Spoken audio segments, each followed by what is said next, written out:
오늘 우리에게 주신 하나님 말씀은 창세기 9장 11절부터 15절까지 말씀입니다. 한 목소리로 읽겠습니다. 내가 너희와 언약을 세우리니 다시는 모든 생물을 홍수로 멸하지 아니할 것이라. 땅을 멸할 홍수가 다시 있지 아니하리라. 하나님이 이르시되 내가 나와 너희와 및 너희와 함께하는 모든 생물 사이에 대대로 영원히 세우는 언약의 증거는 이것이니라. 내가 내 무지개를 구름 속에 두었나니 이것이 나와 세상 사이의 언약의 증거니라. 내가 구름으로 땅을 덮을 때에 무지개가 구름 속에 나타나면 내가 나와 너희와 및 육체를 가진 모든 생물 사이에 내 언약을 기억하리니 다시는 물이 모든 육체를 멸하는 홍수가 되지 아니할지라. 아멘. 소돔과 고모라가 멸망했죠. 왜 멸망했을까요? 창세기 18장 20절에서 이렇게 말씀합니다. 여호와께서 또 이르시되 소돔과 고모라에 대한 부르짖음이 크고 그 죄악이 심히 무거우니, 죄악이 무겁다 이렇게 말씀을 하고요. 이 말씀을 공동번역 성경으로 보면 이렇게 말씀을 합니다. 소돔과 고모라에서 들려오는 저 아우성을 나는 차마 들을 수가 없다. 너무나 엄청난 죄를 짓고들 있다. 엄청난 죄를 짓고들 있다. 죄 때문이죠. 소돔과 고모라가 죄 때문에 하나님의 심판을 받아서 멸망해서 이 지구상에서 사라져버렸습니다. 그러면 인류 역사에서 소돔과 고모라가 가장 타락한 도시였을까? 그렇게 멸망한 도시가 없지 않습니까? 더 타락한 도시는 그러면 없었을까? 글쎄요. 죄라는 거는 점점 잘하는 특성을 가지고 있지 않습니까? 시편 1편에서도 말씀합니다만 죄라고 하는 게 처음에는 꾀를 따르는 거, 꾀 머릿속으로 생각하는 거죠. 여기서 시작해가지고 죄인들의 길에 서고, 그러니까 처음에는 죄를 머리로 생각하다가 이게 몸이 따라가죠. 이게 따라하고, 그리고 나서 그 다음에는 오만한 자들의 자리에 앉아. 자리를 앉는다는 얘기는 죄를 계획하고 이제 도모하는 단계로까지 나아간다. 이렇게 되게 되어 있습니다. 점점 죄라는 건 잘하게 되어 있습니다. 그런데 의인이 말씀을 주야로 묵상하는 것처럼 악인은 죄와 악을 주야로 묵상하게 그런 자리까지 나아가게 되어 있다는 겁니다. 죄가 그렇게 이끌어 갑니다. 그게 죄의 특성입니다. 그래서 소돔과 고모라가 인류 역사상 가장 타락한 도시이었기 때문에 하나님의 심판을 받은 것이라기보다는요, 벌써 몇천 년 전 일이지 않습니까? 그때로부터 죄가 더 성장을 했을 거라는 겁니다. 그래서 가장 타락했기 때문이라기보다는 상징적인 의미, 그러니까 우리가 쉽게 하는 말로는 일종의 시범 케이스로 하나님의 심판을 받았다고 볼 수도 있는 겁니다. 인간이 세운 도시, 어떤 도시, 그리고 인간 중에 그 누구도 하나님의 기준에서 심판을 면할 만큼 깨끗한 도시, 깨끗한 인간은 없습니다. 단 한 군데도 없고 단 한 사람도 없습니다. 노아의 가족 8명이 방주에 들어갔던 동물들과 함께 홍수 심판에서 구원을 받았죠. 살아남았습니다. 홍수가 물러가고 다시 묻히 드러났을 때 방주에서 생명을 구한 사람과 동물들이 모두 바깥으로 나왔습니다. 방주 밖으로. 방주에 들어가기 전과는 완전히 다른 새로운 세상에 나온 겁니다. 완전히 다른 세상입니다. 홍수 이전의 것은 전부 다 사라져버렸죠.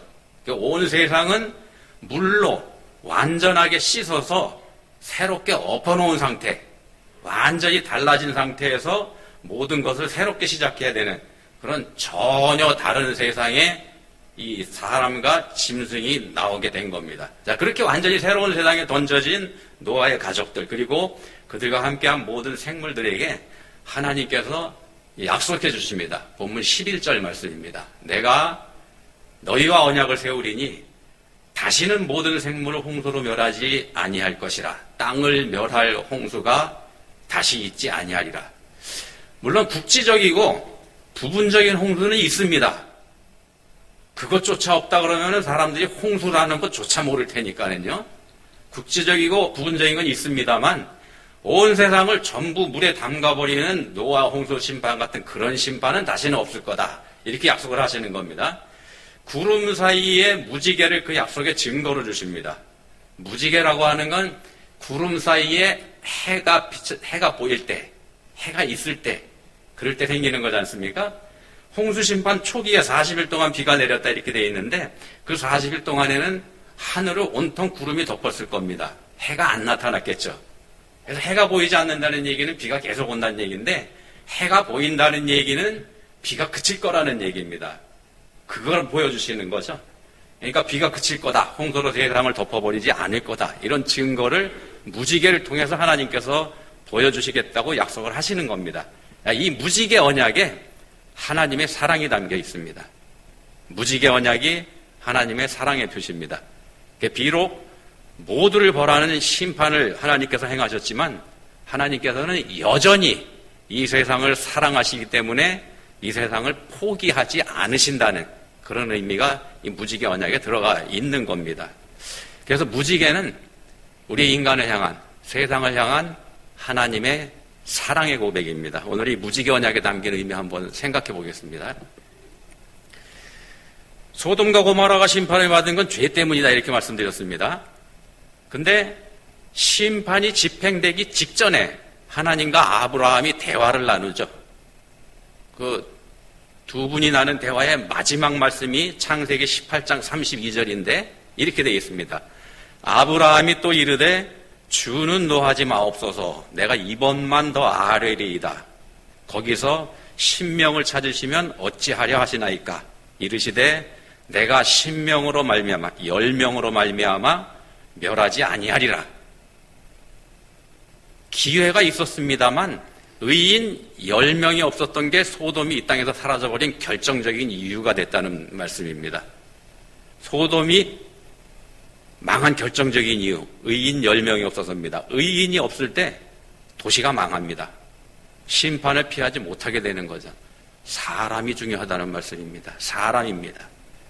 10명이 아니라 1명이라도 거기에 의인이 있었더라면 상황이 달라졌을 겁니다. 왜냐하면 의인 1명이 없어서 멸망한 도시가 있거든요. 어디냐 하면은 예루살렘입니다. 예레미야 선지자를 통해서 하나님께서 말씀하셨죠. 예루살렘을 심판하실 거다. 이렇게 말씀하신 하나님께서 예레미야 5장 1절에서 이런 말씀을 하십니다. 너는 예루살렘 거리로 빨리 다니며 그 넓은 거리에서 찾아보고 알라. 너희가 만일 정의를 행하며 진리를 구하는 자를 한 사람이라도 찾으면 내가 이 성을 용서하리라. 예루살렘이 결국 바벨론에 멸망하지 않습니까? 무슨 얘기입니까? 그러면 용서받지 못했다는 얘기죠. 단 한 사람도 거기에 의인이 없었다는 걸 뜻합니다. 단 한 사람도 의인이 없었습니다. 예루살렘의 말입니다. 하나님의 백성들의 도성이라고 하는 예루살렘에 의인이 단 한 사람도 없었습니다. 그래서 심판받았습니다. 의인이 없어서요. 성경적 개념에서의 의인이 뭔지 우리가 좀 알 필요가 있습니다. 창세기 6장 9절에서 이렇게 말씀합니다. 노아는 의인이요 당대의 완전한 자라. 그는 하나님과 동행하였으며. 노아를 가리켜서 의인 이렇게 말씀합니다. 의인. 그리고 그는 하나님과 동행했다. 이렇게 소개를 합니다. 노아가 의인이라고 불린 이유는 하나님과 동행했기 때문이다. 이렇게 볼 수 있는 거죠. 자, 하나님을 믿고 하나님을 따르는 사람, 그런 사람이 의인입니다. 반대로 하나님을 믿지 않는 사람을 악인, 이렇게 성경에서는 얘기합니다. 하나님을 믿는 사람이 의인이고 믿지 않는 사람이 악인입니다. 제일 쉬운 의인과 악인을 가르는 기준입니다. 하나님을 믿는 사람이 의인, 믿지 않는 사람이 악인. 세상에서 말하는 의인은 다르죠.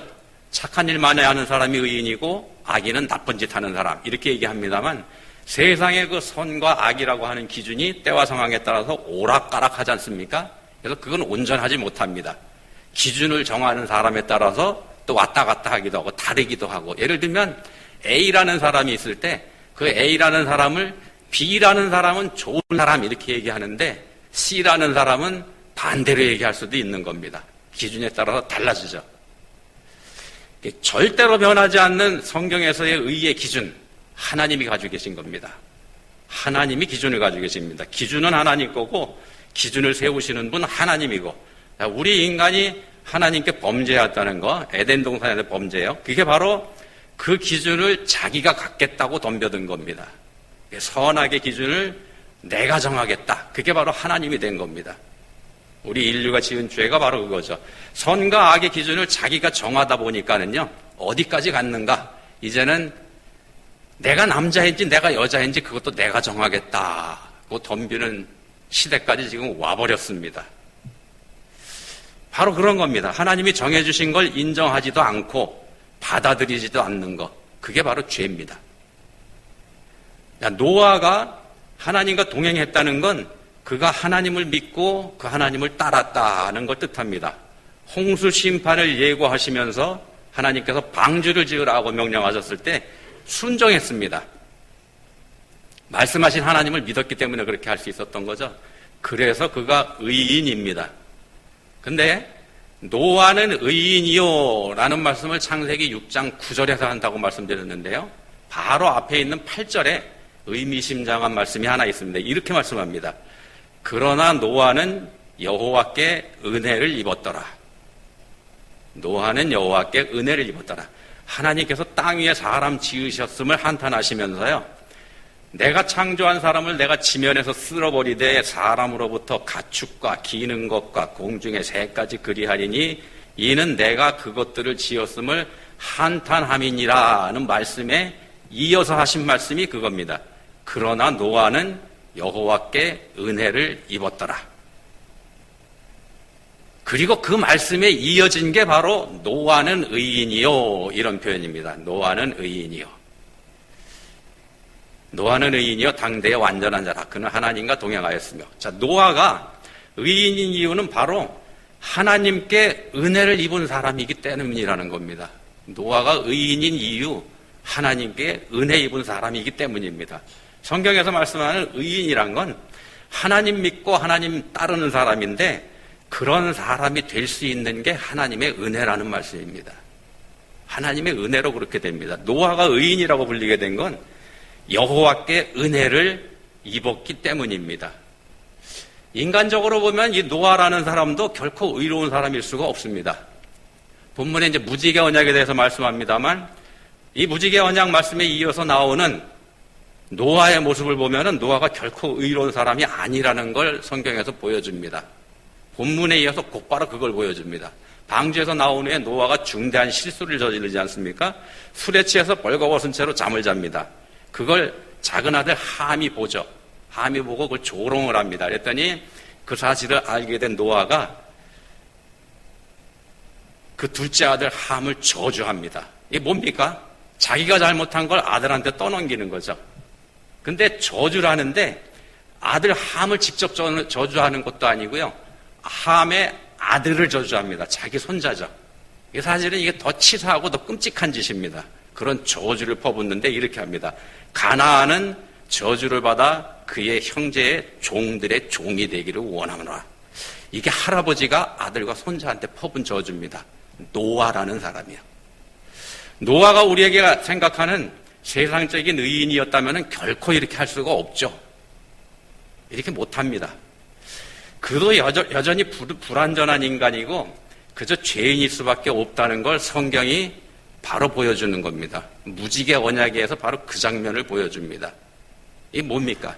노아라는 사람이 의인이 된 것 전적으로 하나님의 은혜라는 겁니다. 자기 실력이 아니고 그러나 노아는 여호와께 은혜를 입었더라. 바로 이 말씀 때문에 노아가 의인으로 불리게 되는 겁니다. 하나님이 그를 택하시고 하나님을 믿게 해주시고 또 하나님의 말씀을 따르게 하나님께서 해주신 겁니다. 처음부터 끝까지 하나님께서 하신 일이라는 말씀입니다. 이게 노아의 인성이 기준이 아니고 노아의 믿음이 기준입니다. 우리의 구원이 바로 이렇게 이루어지는 겁니다. 에베소 2장에 보시면 너희는 그 은혜에 의하여 믿음으로 말미암아 구원을 받았으니 이것은 너희에게서 난 것이 아니요 하나님의 선물이라. 행위에서 난 것이 아니니 이는 누구든지 자랑하지 못하게 함이라. 이렇게 말씀하는 이유가 바로 여기 있습니다. 구원은 전적으로 하나님의 은혜입니다. 오직 믿음으로 우리가 구원받습니다만 그 믿음이라는 게 하나님께서 우리에게 주신 은혜의 선물이라는 말씀입니다. 우리 중에서 스스로 믿음을 가질 수 있는 사람 없습니다. 하나님의 은혜가 없이는 자기 실력으로 자기 스스로 믿음을 가지는 거 불가능합니다. 오늘 본문이 보여주는 게 바로 그거이기도 합니다. 본문의 무지개 언약은요, 하나님이 일방적으로 하시는 약속입니다. 하나님의 일방적인 약속입니다. 모른지기 약속이라 그러면은 쌍방이 함께 하는 거지 않습니까? 서로 약속을 하고 그렇게 되니까 서로에게 지킬 의무와 책임이 주어지는 것. 이게 약속입니다만 하나님 약속은 그렇지 않습니다. 하나님의 약속은 일방적입니다. 하나님께서 혼자 약속하시고 약속하신 하나님께서 혼자 그 약속을 지켜가시는 겁니다. 우리 인간 쪽에서는요, 그 약속을 지킬 능력도 없고 그 약속을 지킬 실력도 없고 또 그 약속을 지킬 의지도 우리한테는 없기 때문에 약속하는 것 자체가 무의미합니다. 그래서 또 맹세하지 말라고 성경에서 말씀하는 겁니다. 그걸 아시는 하나님께서 그냥 일방적으로 약속하시고 당신께서 혼자 그 약속을 지켜가시는 겁니다. 그게 하나님의 약속입니다. 하나님 변하지 않는 분이죠. 실없는 말씀 하시는 분 아니고요. 절대 하지 않으십니다. 또 한 번 약속하신 거 절대로 반드시 지키십니다. 거기에 우리의 소망이 또 있습니다. 우리의 구원에 이르는 우리의 구원이 우리가 구원받는 게 우리의 실력이나 우리의 의지가 개입이 되는 거 아닙니다. 만약에 우리의 구원에 우리의 실력이나 의지가 어떤 식으로든지 개입이 돼야 된다 그러면 우리 중에서 구원받을 수 있는 사람은 아무도 없습니다. 우리가 어떻게 하는지에 따라서 우리가 구원받을 수도 있고 받지 못할 수도 있고 그런 거 아니라는 말씀입니다. 처음부터 끝까지 하나님께서 다 하시는 겁니다. 이게 우리가 하나님을 이해하지 못하는 부분이죠. 우리 인간 이성이 그걸 이해하지 못합니다. 그게 바로 우리 인간들의 한계입니다. 에덴에서 범죄한 이후에 우리 인간은 이미 영적으로 죽은 상태에 있기 때문에 그렇습니다. 영적으로 이미 죽은 상태에 있기 때문에 아무것도 할 수 없는 상태입니다. 죽었으니까 아무것도 할 수 없죠. 이걸 이렇게도 표현을 합니다. 죽어있는 시체가 있습니다. 시체한테 말을 합니다. 네가 눈을 한 번만이라도 깜빡해봐. 그러면 내가 너한테 생명을 줘서 다시 살려줄게. 말이 됩니까 이게? 그거가 똑같다는 겁니다. 그래서 하나님께서는 죽어있는 우리에게 먼저 생명을 주십니다. 그게 구원입니다. 먼저 살려주신 후에 새 생명을 얻은 그 자에게 이제부터 하나님 믿는 사람으로 살라 이렇게 요구하시는 겁니다. 예를 들면 이런 겁니다. 이스라엘을 애굽의 노예 생활에서 먼저 구원하셨죠. 출애굽으로 먼저 구원하시고 그리고 구원받은 하나님 백성으로 살아갈 수 있게 살아가라고 율법을 주십니다. 이렇게 살으라고. 구원이 먼저입니다. 구원받은 자, 그러니까 생명이 주어진 자에게 요구하는 게 믿음의 열매입니다.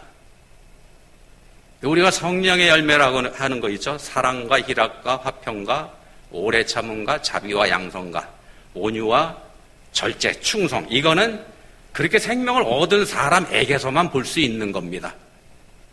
그래서 성령의 열매인 겁니다. 성령의 역사로 생명을 얻은 사람에게서만 나오는 거.